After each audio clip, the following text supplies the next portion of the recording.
Hi everyone! Are you ready to have a delicious drink? Maybe I've seen too many Bond films, but for me, the martini has always embodied class and mystique.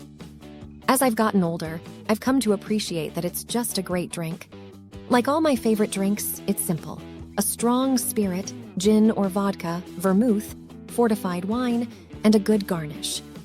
This recipe is for a somewhat dry martini, since there is a 5-to-1 ratio of gin or vodka to vermouth. You can increase the vermouth to make it wetter, though I have always been a dry martini girl. And to answer the question on everyone's minds, I'm definitely team stirred. Sorry, James. Here are the ingredients.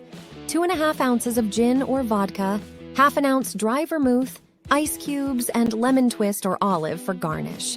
You also need a cocktail shaker, a mixing glass, a bar spoon or long-handled spoon, a cocktail strainer, and a martini glass. Once we have all that, let's prepare it. First, place the martini glass in the freezer for about 10 minutes to chill. A cold glass helps keep the martini refreshing. Then, fill the cocktail shaker with ice cubes. This will help chill the ingredients as you mix them.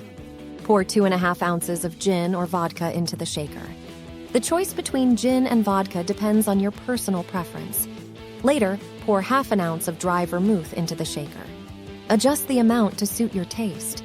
If you prefer a drier martini, you can reduce the vermouth or even make it a dry martini by just rinsing the glass with vermouth. Using a bar spoon or long-handled spoon, stir the mixture in the shaker for about 20 seconds. Alternatively, you can shake the shaker vigorously for about 15 seconds. Stirring is the traditional method, while shaking adds more aeration and can result in a slightly different texture.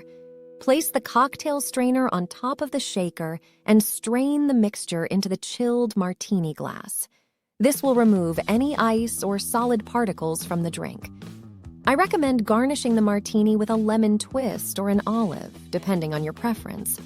To make a lemon twist, peel a thin strip of lemon zest, twist it gently over the drink to release the oils, and drop it into the glass. For an olive garnish, simply place 1 or 2 olives on a cocktail pick and place it in the glass. That's it.